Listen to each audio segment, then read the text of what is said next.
بسم اللہ الرحمن الرحیم۔ آپ صلی اللہ علیہ وسلم جس مکان میں پیدا ہوئے وہ صفا پہاڑی کے قریب تھا۔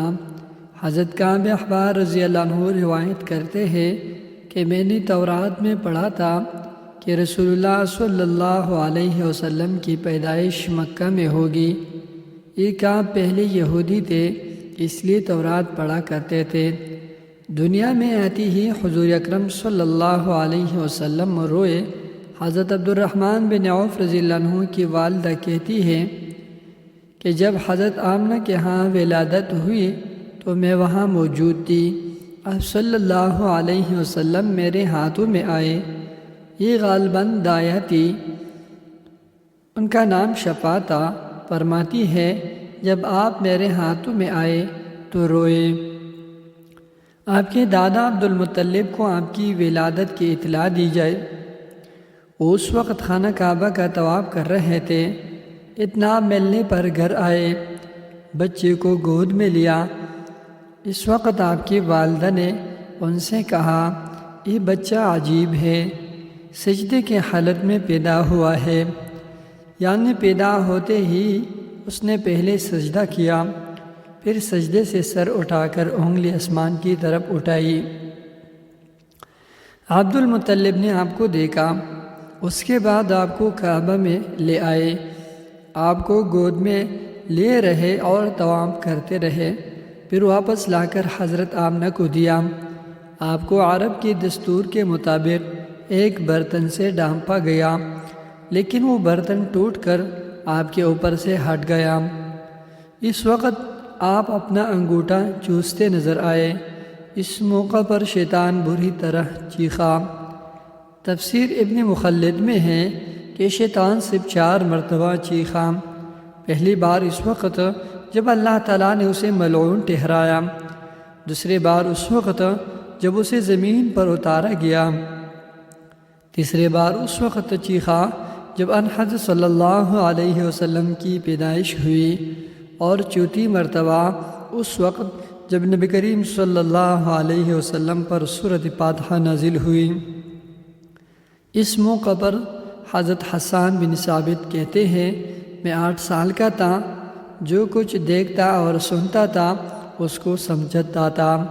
ایک صبح میں نے یثرب یعنی مدینہ منورہ میں ایک یہودی کو دیکھا۔ وہ ایک اونچے ٹیلے پر چڑھ کر چلا رہا تھا، لوگوں آ جاؤ۔ لوگ اس یہودی کے گرد جمع ہو گئی اور بولے، کیا بات ہے، کیوں چیخ رہے ہو؟ یہودی نے جواب دیا، احمد کا ستارہ طلوع ہو گیا ہے اور وہ آج رات پیدا ہو گئی ہے۔ حضرت حسان بن ثابت بعد میں 60 سال کی عمر میں مسلمان ہوئے تھے۔ 120 سال کی عمر میں انہوں نے وفات پائی۔ گویا ایمان کے حالت میں 60 سال زندہ رہے۔ بہت اچھے شاعر تھے۔ نبی کریم صلی اللہ علیہ وسلم کی اپنے اشعار میں تعریف کیا کرتے تھے اور دشمنوں کی برائی اشعار میں بیان کرتے تھے۔ غزوات کے موقع پر اشعار کے ذریعے مسلمانوں کو جوش دلاتے تھے۔ اسی بنیاد پر انہیں شاعر رسول کا خطاب ملا تھا۔ حضرت کعب احبار رضی اللہ عنہ فرماتے ہیں کہ میں نے تورات میں پڑھا ہے کہ اللہ تعالیٰ نے حضرت موسیٰ علیہ السلام کو ان حضرت صلی اللہ علیہ وسلم کی ولادت کے وقت کی خبر دیتی تھی، اور حضرت موسیٰ علیہ السلام نے اپنی قوم بنی اسرائیل کو اس کی اطلاع دے دی تھی۔ اس سلسلے میں انہوں نے فرمایا تھا، تمہارے نزدیک جو مشہور چمکدار ستارہ ہے، جب وہ حرکت میں آئے گا تو وہی وقت رسول اللہ صلی اللہ علیہ وسلم کی پیدائش کا ہوگا۔ یہ خبر بنی اسرائیل کے علماء ایک دوسرے کو دیتے چلے آئے تھے، اور اس طرح بنی اسرائیل کو بھی ان حضرت صلی اللہ علیہ وسلم کی ولادت کا وقت یعنی اس کی علامت معلوم تھی۔ حضرت عائشہ رضی اللہ عنہا سے روایت ہے کہ ایک یہودی عالم مکہ میں رہتا تھا۔ جب وہ رات آئی جن میں ان حضرت صلی اللہ علیہ وسلم پیدا ہوئے تو وہ قریش کے ایک مجلس میں بیٹھا تھا۔ اس نے کہا، کیا تمہارے ہاں آج کوئی بچہ پیدا ہوا ہے؟ لوگوں نے کہا ہمیں تو معلوم نہیں۔ اس پر اس یہودی نے کہا میں جو کچھ کہتا ہو اسے اچھی طرح سن لو، آج اس امت کا آخری نبی پیدا ہو گیا ہے، اور قریش کے لوگوں وہ تم میں سے ہے، یعنی وہ قریشی ہے، اس کے کندھے کے پاس ایک علامت ہے، یعنی مہر نبوت، اس میں بہت زیادہ بال ہے، یعنی گھنے بال ہے، اور یہ نبوت کا نشان ہے، نبوت کی دلیل ہے۔ اس بچے کی ایک علامت یہ ہے کہ وہ 2 رات تک دودھ نہیں پیے گا۔ ان باتوں کا ذکر اس کی نبوت کی علامت کے طور پر پرانی کتب میں موجود ہے۔ علامہ ابن حجر نے لکھا ہے کہ یہ بات درست ہے، آپ نے 2 دن تک دودھ نہیں پیا تھا۔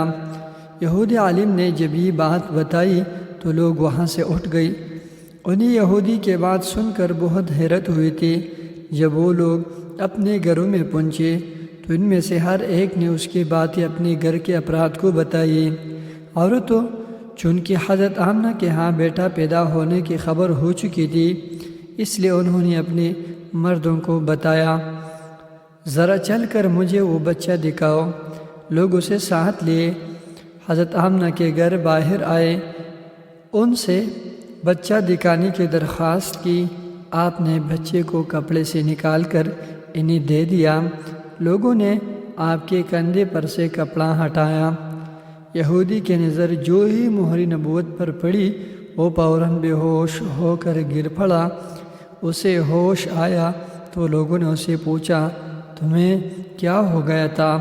جواب میں اس نے کہا میں اس غم سے بے ہوش ہوا تھا کہ میری قوم میں سے نبوت ختم ہو گئی، اور ان قریشیوں اللہ کی قسم یہ بچہ تم پر زبردست غلبہ حاصل کرے گا اور اس کی شہرت مشرق سے مغرب تک پھیل جائے گی۔